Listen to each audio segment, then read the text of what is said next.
জানেন তো কুন্ডুরা আসলে মারাঠা?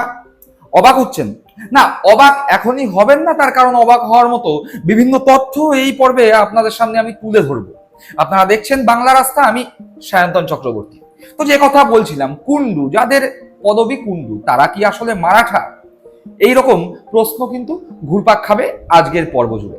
কেন বলছি এ কথা, আসছি তার পিছনে কি কারণ আছে, কিন্তু তার আগে একটা কবিতা বা ছড়া আমরা ছোটবেলায় সবাই শুনেছি। কি সেই কবিতা বা ছড়া? সোনা ঘুমোলো, পাড়া জুড়োলো, বর্গি এলো দেশে। হ্যাঁ, সেই বর্গিদের নিয়েই কিছু কথা বলি। এই বাংলাতেই রয়েছে বর্গিডাঙ্গা বলে এক জায়গা। বর্গিডাঙ্গা কোথায় সে বিষয়ে আসছি পরে, কিন্তু বর্গিডাঙ্গা, বর্গি, বর্গি এলো কোত্থেকে? এই বাংলায় আবার বর্গিডাঙ্গা, সে আবার হয় নাকি? হচ্ছে, বাস্তবে উপস্থিতি আছে সেই বর্গিডাঙ্গার। কোথায়? সেখানেই রয়েছে আসল গল্প।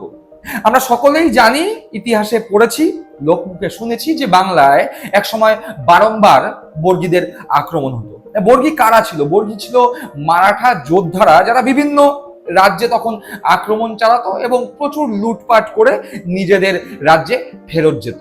সেরকমই মারাঠাদের একটা দল এই বাংলায় যখন আক্রমণ করতে আসে, তাদের কিছু সংখ্যক মারাঠা যোদ্ধা, যারা বর্গী নামে তৎকালীন সময়ে পরিচিত ছিলেন, তারা সেই বাংলার একটা নির্দিষ্ট জায়গায় বসতি স্থাপন করেন। সেই জায়গায় বর্গিডাঙ্গা নামে ধীরে ধীরে পরিচিতি লাভ করে।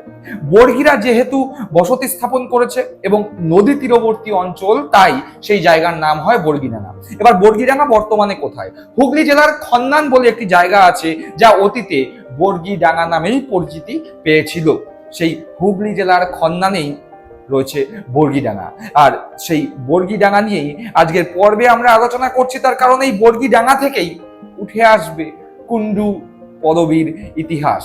বর্গিডাঙ্গা, যা বর্তমানে হুগলি জেলার খন্নান এলাকায় অবস্থিত, সেখানেই রয়েছে এক বিরাট রাজবাড়ি। এতক্ষণে নিশ্চয়ই আপনারা বুঝতে পেরে গিয়েছেন খন্নানের নাম শুনে যে কোন রাজবাড়ির কথা বলছি। হ্যাঁ, আমি বলছি ইটাচুনা রাজবাড়ির কথা।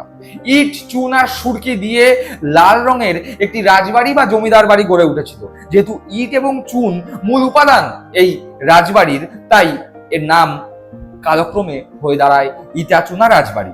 বিশাল এই রাজবাড়ির কোনায় কোনায় রয়েছে ইতিহাস আর আভিজাত্যের ছাপ।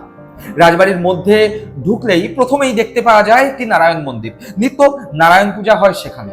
এছাড়াও রাজবাড়ির আনাচে কানাচে বিভিন্ন ধরনের দামি সেই সময়কার ঝাড়বাতিও চোখে পড়ে। রাজবাড়ির বিভিন্ন প্রান্তে দেখা যায় তৎকালীন আভিজাত্য এখনো কিভাবে তার মাথা উঁচু করে দাঁড়িয়ে আছে। রাজবাড়ির ঠিক উল্টো দিকেই রয়েছে একটি শিব মন্দির, যে শিব মন্দিরে এখনো নিত্য পুজো হয়। এই রাজবাড়ি ইটাচুনা রাজবাড়ি নামে পরিচিত। যদিও এই রাজবাড়ি বর্তমানে ভ্রমণ রসিক বাঙালিদের অন্যতম গন্তব্যের স্থান, তার কারণ এখানে সপ্তাহের শেষে সাধারণ প্রচুর ভ্রমণ রসিক মানুষ আসেন, রাত্রিবাস করেন। বিভিন্ন ঘর, বিভিন্ন প্যাকেজে, বিভিন্ন খাওয়া দাওয়ার মাধ্যমে এখানে রাত্রিবাসের সুব্যবস্থাও রয়েছে। যারা যেতে চান তাদের জন্য ডেসক্রিপশন বক্সে এই রাজবাড়ির বুকিং এর যে ওয়েবসাইট আছে, সেই ওয়েবসাইটের লিংক আমি প্রোভাইড করে দেবো। যদিও এই রাজবাড়ি ইটাচুনা রাজবাড়ি নামে পরিচিত, কিন্তু এই রাজবাড়ি আসলে কুন্ডু রাজবাড়ি। যে কথা দিয়ে শুরু করেছিলাম, কুন্ডুরা কি আসলে মারাঠা, সেই কুন্ডু রাজবাড়ি হচ্ছে এই রাজবাড়ি। প্রথমেই বলেছিলাম আপনাদের, কুন্ডুরা কি আসলে মারাঠা, সেখান থেকেই আসছে এই রাজবাড়ির গল্প। ওই প্রথমে যখন বললাম যে বর্গীরা বিভিন্ন সময় বাংলা আক্রমণ করতে এসেছিল এবং তাদের মধ্যেই একটা শ্রেণী এখানে থেকে যায়। যারা থেকে গিয়েছিল তারা প্রধানত কুন্দন সম্প্রদায়ের মারাঠা বা বর্গী। সেই কুন্দন সম্প্রদায়ের মারাঠা বা বর্গীরা এই খন্নান এলাকায় বসতি স্থাপন করে এবং যাদের কুন্দন পদবী ধীরে ধীরে ধীরে ধীরে অপভ্রংশ হয়ে কুন্ডু পদবীতে পরিণত হয়। সেই বর্তমানে ইটাচুনা রাজবাড়ি তৈরি হয়েছিল যাদের হাত ধরে, তারাই এই কুন্ডু রাজবাড়ির অতীতের কুন্ডু জমিদার বা কুন্ডু রাজারা। অর্থাৎ বোঝা গেল, অতীতে যারা কুন্দন সম্প্রদায়ের মারাঠা বর্গী যারা আক্রমণ করেছিলেন, ইতিহাস বলছে, এই ইটাচুনা রাজবাড়ির ওয়েবসাইটেও লেখা আছে, অতীতের কুন্দন সম্প্রদায়ের মারাঠারাই বর্তমানে পশ্চিমবঙ্গের কুন্ডু পদবীর অধিকারী। সুতরাং জানতে পারলাম একটা নতুন জিনিস। আর যারা এই কুন্দন বা বর্তমানের কুন্ডু রাজবাড়ি দেখতে চান, যা বর্তমানে ইটাচুনা রাজবাড়ি নামে পরিচিতি লাভ করেছে, তারা সহজেই এই কুন্ডু রাজবাড়ি দেখতে পারবেন।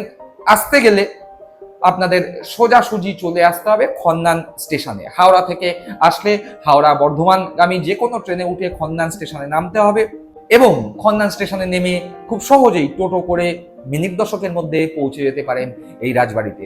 এই রাজবাড়ি ঘুরে দেখার পাশাপাশি এই রাজবাড়ি থেকে মিনিট দশকের দূরত্বে আছে মহানদ কালী মন্দির, যেই মহানদ কালী মন্দিরের সঙ্গে জড়িত আছে দক্ষিণেশ্বর কালী মন্দিরের একটি সূত্র।